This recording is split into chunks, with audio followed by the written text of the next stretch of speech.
Buenos días, agradeciéndole de antemano a la Cámara de Comercio de Valledupar por esta invitación a presentar esta charla acerca de las insolvencias y reorganizaciones empresariales y de deudas en Colombia, especialmente a raíz de la entrada en vigor del Decreto Ley 560 del 2020, proferido por el Gobierno Nacional con ocasión de la pandemia del COVID.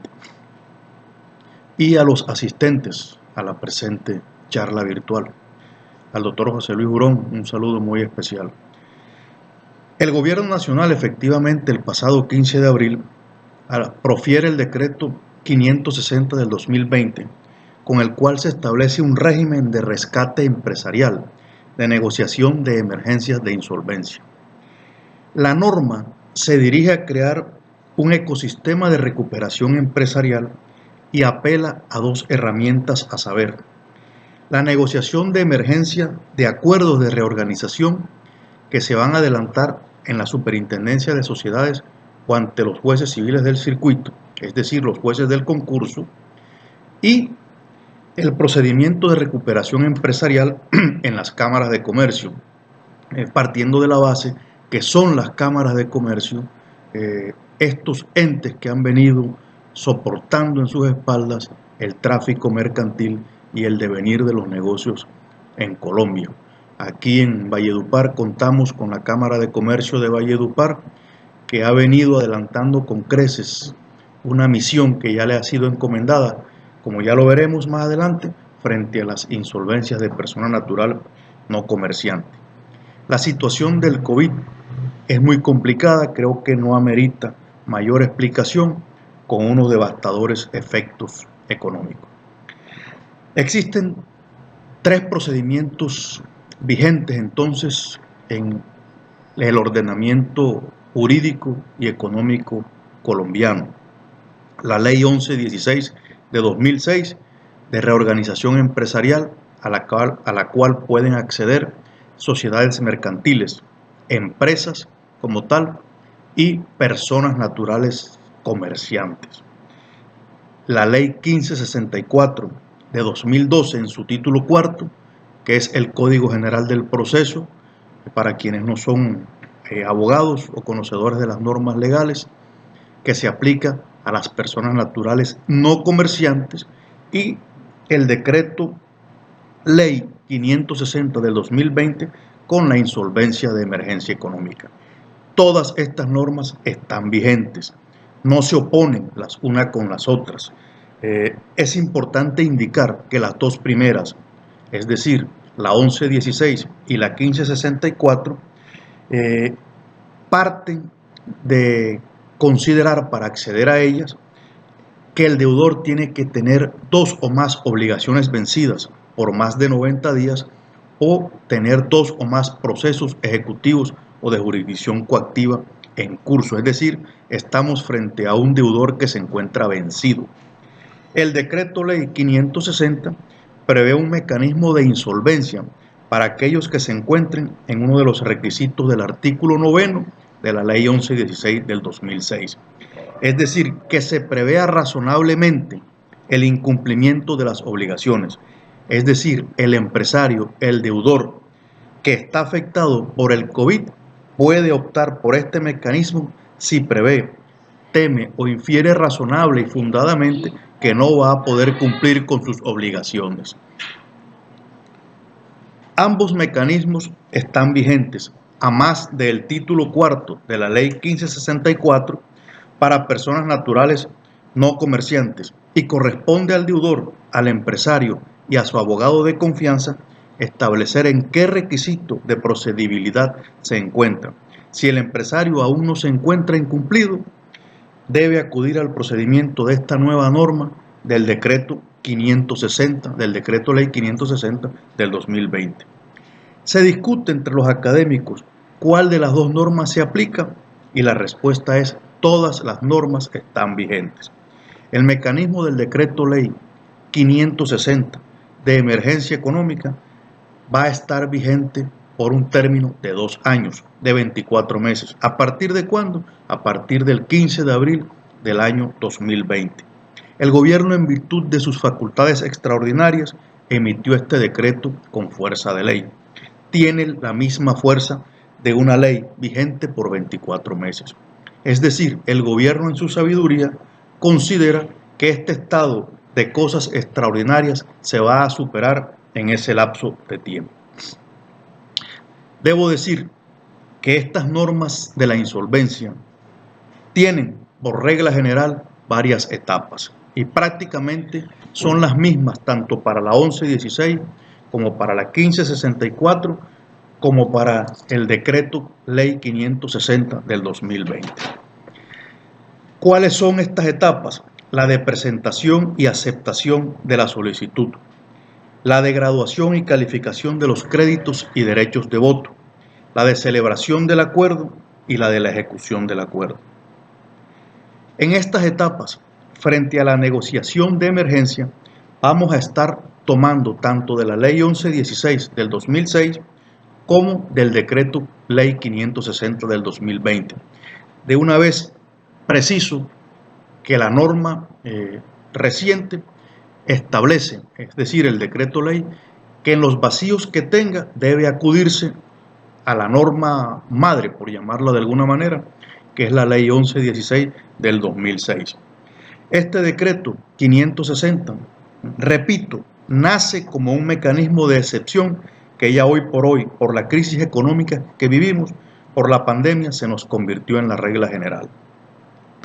Para presentar una solicitud de insolvencia con el nuevo decreto ley, son los mismos requisitos que hemos venido utilizando para presentar una de la ley 1116 del 2006, que en resumen son los siguientes. Y aquí voy a ir parodiando también con la ley 1564 del 2012. Vuelvo a decirlo, es la que se aplica para las personas naturales no comerciantes, muy importante en nuestro medio, porque es a la que apelan los agricultores, los ganaderos, los profesionales que ejercen una profesión, excúsenme la redundancia, una actividad, una profesión liberal, es decir, todos aquellos que desarrollan sus negocios, sus actividades, pero que no tienen el carácter de comerciantes. El primero de esos requisitos es la contabilidad bajo las normas NIF. Contabilidad de los 3 últimos ejercicios, es decir, debidamente auditados por el contador y el revisor fiscal según corresponda de los 3 últimos años. Al momento de presentar la solicitud, vamos a necesitar también la contabilidad del mes inmediatamente anterior. Es decir, si la voy a presentar en mayo, pues voy a necesitar mostrarla con corte al 30 de abril. Se van a necesitar una serie de certificaciones, las cuales exige el decreto ley, como de que no se realizan actos de competencia desleal, de que se lleva contabilidad regular del negocio, de que se llevan los libros de comercio. En mi opinión, y así es una mera formalidad porque, repito, lo fundamental son los estados financieros. De una vez preciso, en tratándose de una insolvencia de persona natural no comerciante, este requisito no aplica, habida cuenta que no se trata de comerciantes, por lo que no están obligados a llevar contabilidad regular de sus negocios ni a llevar libros de comercio.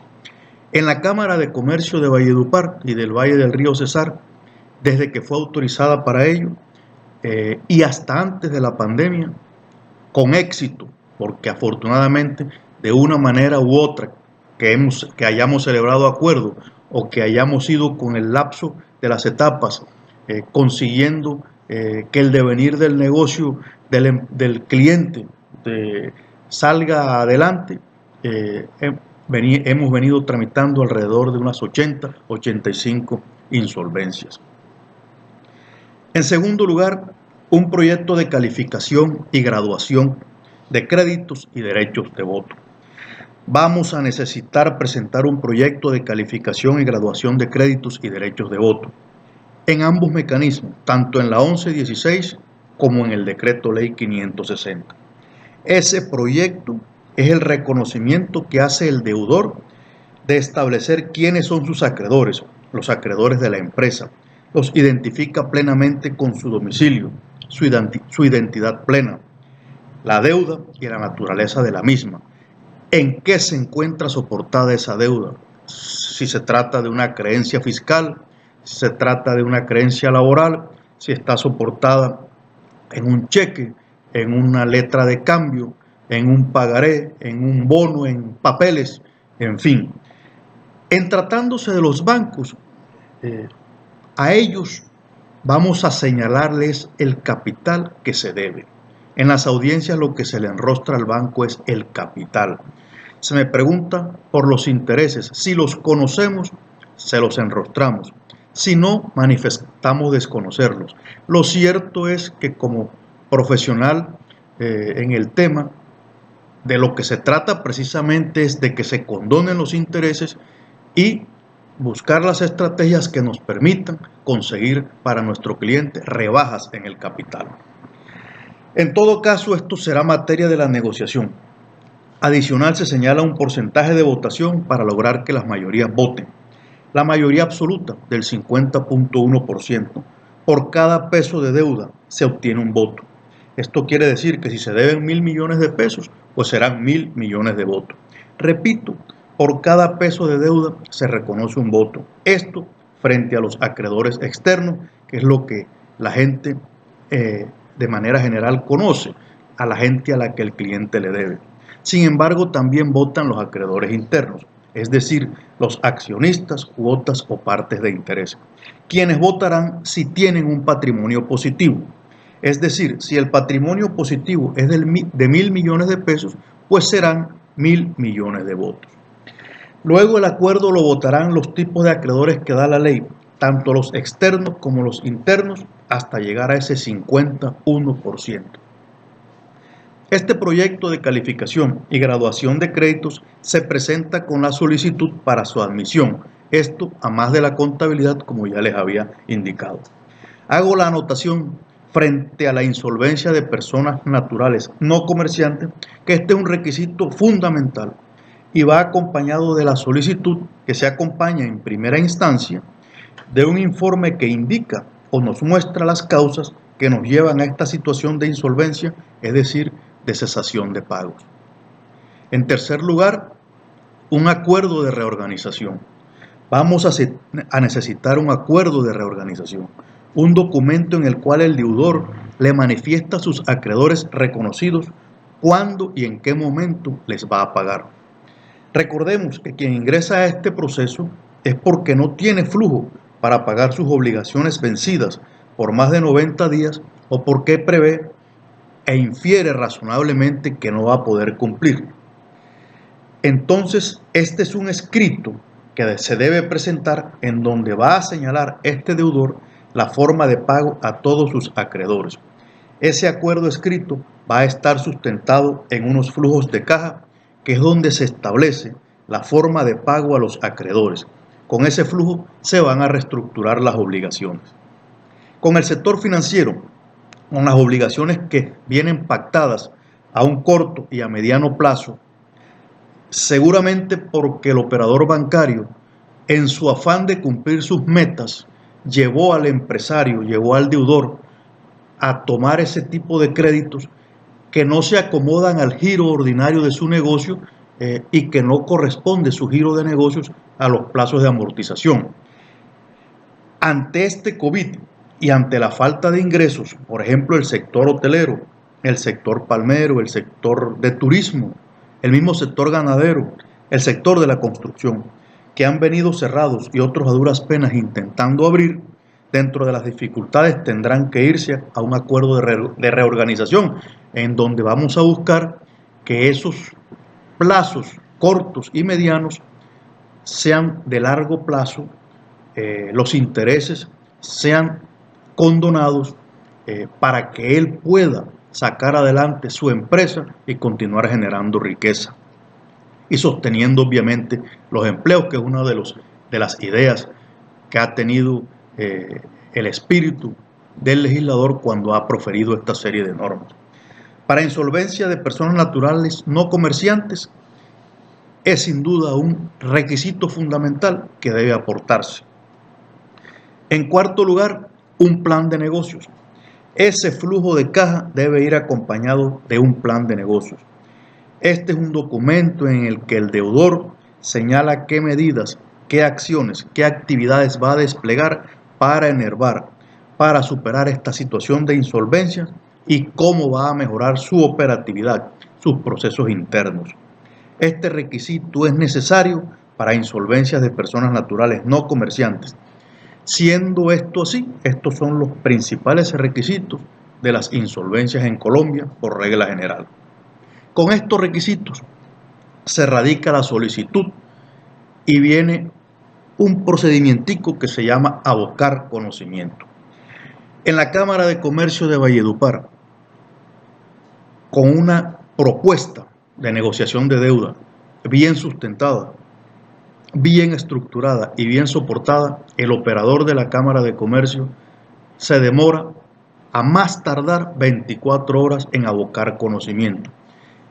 Y repito, con una propuesta de negociación de deuda bien soportada y bien estructurada, este mismo operador profesional en la materia se está demorando alrededor de 24 horas. Es decir, usted en 48 horas hábiles tiene su propuesta admitida con los efectos que ella produce, como veremos más adelante. Con la ley 1116 del 2006, hay que decirlo con todo respeto, la Superintendencia de Sociedades se viene demorando de 6 a 8 meses. Lo mismo los jueces civiles del circuito, con todo respeto. Un lapso muy extenso para la situación de crisis del empresario. Lo que el empresario requiere es agilidad. Se me pregunta cuál es la razón de esto. Ya se verá que la superintendencia viene auditando, porque así se lo exige la ley 1116. Este decreto 560, decreto ley, trae una novedad, y es que no exige esa auditoría, porque presume, da por cierto, que los documentos que se presentan ya se encuentran auditados por el contador y el revisor fiscal, según sea el caso, debidamente suscritos por el representante legal, es decir, el gerente. Se aplica el principio de verdad sabida y buena fe guardada. Contador y revisor fiscal dan fe que esos documentos son ciertos, son veraces, son fieles, son fidedignos. Las empresas que se acojan a esta insolvencia del decreto ley 560 del 15 de abril del 2020 no van a estar sometidas a ese camino tortuoso de demora en la admisión de la solicitud, sino que se parte de que esos documentos son veraces, y siendo esto así, el juez del concurso debe admitir la solicitud. Lo lógico, y es mi opinión, esto debe hacerse extensivo a la ley 1116 del 2006. Lo que presenta un empresario debe reconocerse como cierto, como fidedigno. Aceptada la solicitud, se producen varios efectos. Los del artículo 17 de la ley 1116 del 2006. El principal de ellos es que el empresario no puede pagar obligaciones que van a ser objeto de la reestructuración. Todas esas obligaciones se llevan al acuerdo para poder pagarlos. Esas obligaciones se parten entonces en dos: las que se llevan al acuerdo y las que se generan con posterioridad, que se consideran como gastos de administración y se van pagando en la medida en que se van causando. Válgame decir, los arriendos, por ejemplo, el pago de los servicios públicos. No obstante, el deudor en este sistema del decreto ley 560 del 2020 podrá aplazar pagos de obligaciones por gastos de administración que estime necesario sin que se causen intereses de mora, siempre y cuando no se trate de salarios, de aportes para fiscales y de seguridad social. Otro efecto que se genera es que no se pueden iniciar nuevos procesos contra el deudor y los que ya existen se suspenden. Me refiero a procesos ejecutivos y a procesos de jurisdicción coactiva. Debo precisar que con la ley 1116 del 2006 y también con la ley 1564 del 2012, a pesar de la terquedad de ciertos operadores judiciales, se ha estipulado que se pueden levantar los embargos. Se pueden levantar las medidas cautelares, así lo establece el artículo 20. Quedan a disposición del juez del concurso, fue a recomendación del promotor si así lo estima y a disposición del operador de la insolvencia. En cambio, con el decreto ley del 2020 está por expresa prohibición que no se pueden levantar los embargos. Pareciese una dicotomía, pero no lo es, porque recuerden ustedes que en la 1116 y en la 1564 partimos de que se trata de un deudor con dos o más obligaciones vencidas o con dos o más procesos ejecutivos o de jurisdicción coactiva en curso. Luego es razonable pensar que contra este deudor vienen ya unas medidas cautelares operando. Tratándose del decreto ley 560, recuerden ustedes que estamos ante un COVID, ante una pandemia y un empresario que infiere o prevé fundada y razonablemente que no va a poder cumplir sus obligaciones, pero que no está vencido. Entonces el gobierno sabiamente ha considerado que si no está vencido, pues contra él no hay ninguna medida cautelar que levantar. A partir de la aceptación, el proceso dura 3 meses para ser confirmado. Trae ese término para que se fije fecha de audiencia de confirmación ante el juez del concurso. Una insolvencia de 1116 o de 1564 por lo menos está durando 24 meses. El mismo decreto ley 560 parte de reconocerlo en sus considerandos, de que el trámite en promedio es de 20 meses. Lo cierto es que es mucho más. La razón de la demora es la resolución de objeciones. Los acreedores pueden objetar, se corre traslado, se busca conciliar esas objeciones, pero por lo general no se concilia y se va a resolución de objeciones. Igual sucede con los conflictos de competencia, sobre todo en la insolvencia de personas naturales no comerciantes, la que se adelanta aquí en las cámaras de comercio, en la Cámara de Comercio de Valledupar, en donde la frontera es muy delgada frente a la condición de comerciante de una persona natural.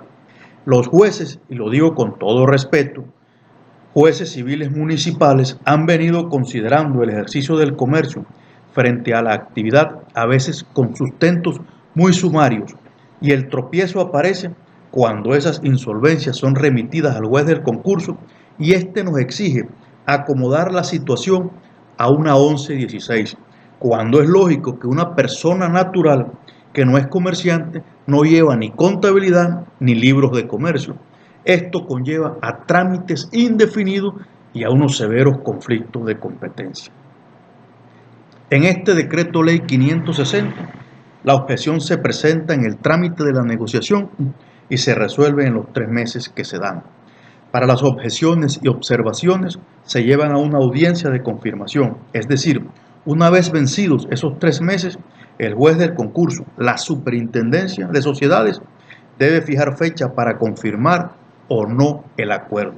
Esperemos que aquí la superintendencia de sociedades nos fije esas fechas con prontitud, al igual que los jueces civiles del circuito. Si no se votan los acuerdos, la consecuencia lógica es que fracasa la negociación. Fijada la fecha de audiencia de confirmación, se establece la legalidad del acuerdo. Es decir, se verifica que estén todos los acreedores reconocidos y que se respete la prelación de créditos que trae el Código Civil en sus artículos 2488, 2495 y siguientes. Que primero se paguen los de la primera clase, es decir, los fiscales y laborales, que se le pague a la DIAN, que se le pague a las secretarías de Hacienda Municipal, que se le pague a las secretarías de Tránsito, departamental y municipal. No obstante que el decreto permitió la rebaja de sanciones, intereses y capital, amén de unos beneficios tributarios como que no estarán obligados a liquidar renta presuntiva para el año gravable 2020, a estar sometidas a retefuente a título de impuesto sobre las ventas IVA del 50% y no estarán sometidas a retención o autorretención en la fuente a título de impuesto sobre la renta, y estarán exonerados de liquidar y pagar el anticipo de la renta. Luego que se le pague a los de la segunda clase, es decir, aquellos que representan una garantía prendaria, posteriormente a los de la tercera clase, las hipotecas, luego a los de la cuarta clase, los proveedores, y luego a los de la quinta clase, los llamados quirografarios, facturas, pagarés, letras de cambio, cheque, etc. Debe pues respetarse la prelación legal del Código Civil. Una vez votado y confirmado el acuerdo, comienza su ejecución. Esta es una síntesis de los procesos de insolvencia.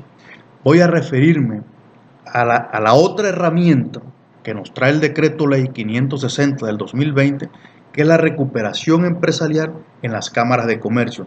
Sin embargo, no quiero dejar de manifestarles, de contarles, que este tema de las insolvencias no es un asunto eminentemente del ordenamiento jurídico económico colombiano.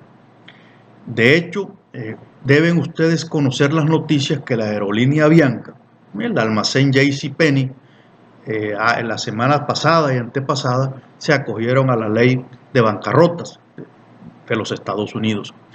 En el día de ayer, el canal Bloomberg de Noticias indicaba cómo Suecia, que ha tenido un manejo muy sutil de la pandemia, reconoce que los daños en su economía han sido profundos y se encuentra emitiendo normas en este sentido. Lo mismo ha hecho el Reino Unido y lo propio ha hecho Europa. De hecho, España acaba de proferir una normatividad en esta materia en donde ata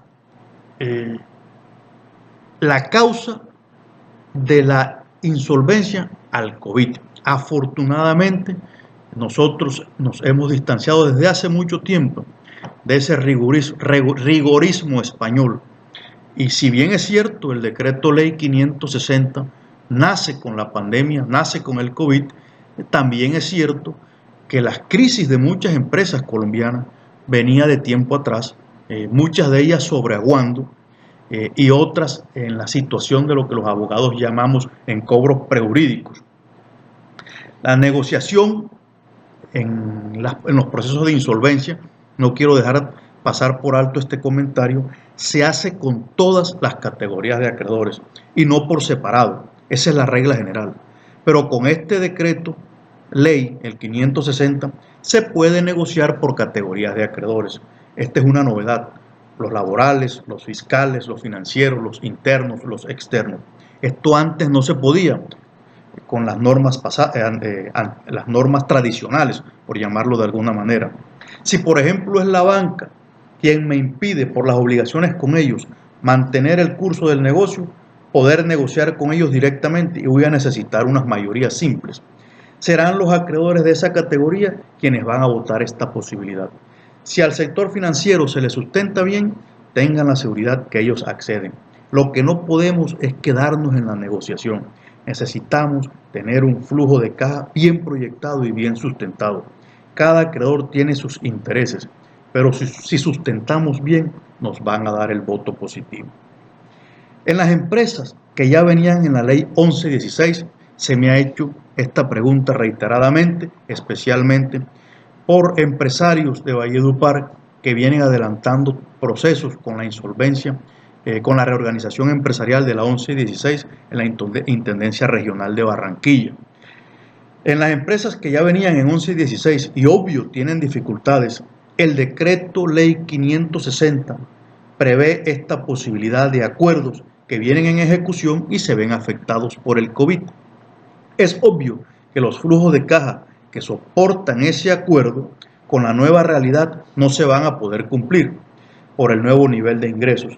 Entonces hay la posibilidad que este deudor deje de cancelar estas obligaciones durante el lapso de 3 meses a partir del 16 de abril y deberá sentarse a señalar nuevas formas de pago. Es razonable pensar que ese acuerdo hay que reajustarlo. Vale anotar que el decreto ley 560 permite, en el evento en que no se logre llegar a un acuerdo por esta vía de la insolvencia de emergencia, acudir a las vías de la insolvencia tradicional. Crea este decreto, finalmente, antes de entrar al tema de la recuperación empresarial en las cámaras de comercio, una serie de mecanismos destinados a mejorar el flujo de caja del deudor y permitir los acuerdos como son la capitalización de acreencias mediante la suscripción de acciones y bonos, convirtiendo el pasivo en patrimonio y llevándolo a la estructura del capital.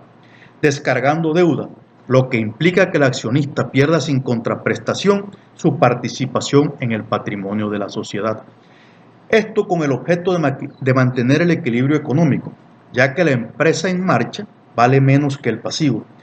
Y tenemos los pactos de deuda sostenible que permiten reestructurar la deuda de la empresa emitiendo bonos o papeles con los cuales se paga al acreedor que esté de acuerdo.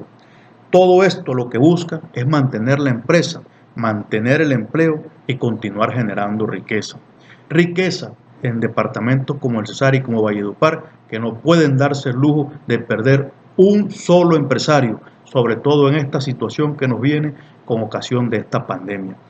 Finalmente, no puedo dejar de pasar por alto porque también me lo han estado preguntando, y es que este decreto ley 560 del 2020 promueve la financiación bancaria, insta al crédito bancario porque el gobierno entendió que no solamente es negociar la deuda, sino que a este empresario hay que darle flujo de caja, hay que darle solvencia para que salga de ese estado de cesación en que se encuentra, generándose o inventándose el gobierno, por llamarlo de alguna manera, novedosos sistemas de garantías para, decirlo de alguna manera, enamorar al sistema financiero a que vuelva a prestarle a este empresario atrevido, valiente, que se sostiene en su negocio y que desea de alguna manera que su empresa no se muera. Las cámaras de comercio, como la Cámara de Comercio de Valledupar, a través de su centro de conciliación, aquí queda frente a la sede principal de la Cámara de Comercio de Valledupar, ahí tenemos el centro de conciliación de la Cámara de Comercio, donde se adelantan las insolvencias, y el centro de conciliación y arbitraje podrá adelantar estos procedimientos de recuperación empresarial para su posterior validación judicial. ¿Quiénes pueden acceder a él? Las sociedades mercantiles que tengan su domicilio en Valledupar, en el Valle del Río Cesar. Las personas naturales comerciantes que tienen aquí sentado su domicilio y van a continuar también adelantando allí sus trámites, pero por la 1564, como ya veníamos, las personas naturales no comerciantes. Quienes adopten por esta vía se adhieren al reglamento que para tal efecto ha señalado y señalará la Cámara de Comercio de Valledupar. Nuestro operador de la insolvencia quedará facultado o está ya facultado para examinar la información contable y financiera de ese deudor, de ese empresario, verificar la calificación y graduación del crédito, de los créditos, determinar los derechos de voto, la propuesta de acuerdo de pago que ese deudor haya presentado, y queda legalmente investido de la función para dar fe pública acerca del acuerdo celebrado y de quienes lo suscribieron. El procedimiento estará regulado, repito, por el reglamento expedido por la Cámara de Comercio, la cual debe adoptar el reglamento que adopte Confecámaras, el cual debe ser aprobado por la Superintendencia de Sociedades. El inicio del procedimiento en la Cámara de Comercio automáticamente suspende los procesos de ejecución que se tengan contra el empresario, contra el comerciante, de cobro coactivo, de restitución de tenencia, de ejecución de garantía respecto de todos sus acreedores. Una vez culminada la mediación con la celebración del acuerdo en la Cámara de Comercio de Valledupar, esta podrá ser presentada a una validación ante el juez del concurso o ante los jueces civiles del circuito, según sea el caso. La validación judicial tiene por objeto, se me pregunta y les respondo, extender los efectos del acuerdo celebrado y decidir acerca de las objeciones y observaciones de los acreedores que votaron negativamente o se abstuvieron de participar en la mediación. El Gobierno Nacional reglamentará la materia a efectos de establecer un trámite expedito de validación según la competencia, con el propósito de verificar la legalidad del acuerdo y que sea de obligatorio cumplimiento para todos los acreedores, incluyendo los ausentes y disidentes. Hemos conocido desde hace 2 semanas ese proyecto, hemos venido participando en él con la Cámara de Comercio de Valledupar. Creemos que para este viernes debemos tener ya en manos ese reglamento, habida cuenta que, como lo manifestó el diario El Tiempo en la publicación del día de hoy, de las 60 y tantas trámites de insolvencia presentados en lo corrido del año en la Superintendencia de Sociedades en sus distintas sedes, 4 corresponde ya a la insolvencia de emergencia, que ya muchos están denominando la insolvencia expresa. Pero miren ustedes cómo alrededor de 56 reorganizaciones han sido presentadas con fundamento en la ley 1116 del 2006. Como les decía anteriormente, todas están vigentes. En el día de mañana nosotros estaremos radicando en la Cámara de Comercio de Valledupar 4 solicitudes de negociación de deudas de insolvencias de personas naturales no comerciantes, y ya tenemos dispuestas para presentar entre el viernes y el martes de la otra semana unas 5 solicitudes de insolvencia expresa. Las objeciones u observaciones que se presenten podrán ser sometidas a cualquiera de los mecanismos alternativos de solución de conflictos. En caso de acordarse un compromiso por todas las partes, las controversias o objeciones serán resueltas por un árbitro único, siguiendo el procedimiento establecido para el juez del concurso. Para designar al árbitro y fijar su tarifa, se aplicarán las reglas del Centro de Conciliación y Arbitraje que esté pactado. Si no se logra celebrar un acuerdo o no se valida, el deudor podrá acudir al procedimiento de reorganización ordinario. Vale decir que la Cámara de Comercio de Valledupar cuenta con su Centro de Conciliación y Arbitraje. La Cámara de Comercio de Valledupar ha venido cumpliendo con creces el mandato que en su momento le encomendó la Ley 1564 del 2012 de las insolvencias de persona natural no comerciante. Ahora tendremos en la Cámara, además de personas naturales no comerciantes, a personas naturales comerciantes y a sociedades mercantiles. Tiene la Cámara de Comercio de Valledupar en esta nueva norma el reto de ofrecer en un entorno reglado la alternativa para que acreedores y deudor puedan resolver sus controversias y lograr una negociación de sus acreencias. Finalmente, y agradeciendo nuevamente a la audiencia, a la Cámara de Comercio de Valledupar, a su señor presidente, el doctor José Luis Burós Martín, y al Centro de Conciliación e Insolvencias, esta oportunidad, manifestándoles que este tema de las reorganizaciones, de las insolvencias, es tan económico como jurídico, y en el cual no es dable improvisar. Es decir, es fundamental la experiencia, por lo que es necesario que no se equivoquen al momento de escoger a su asesor.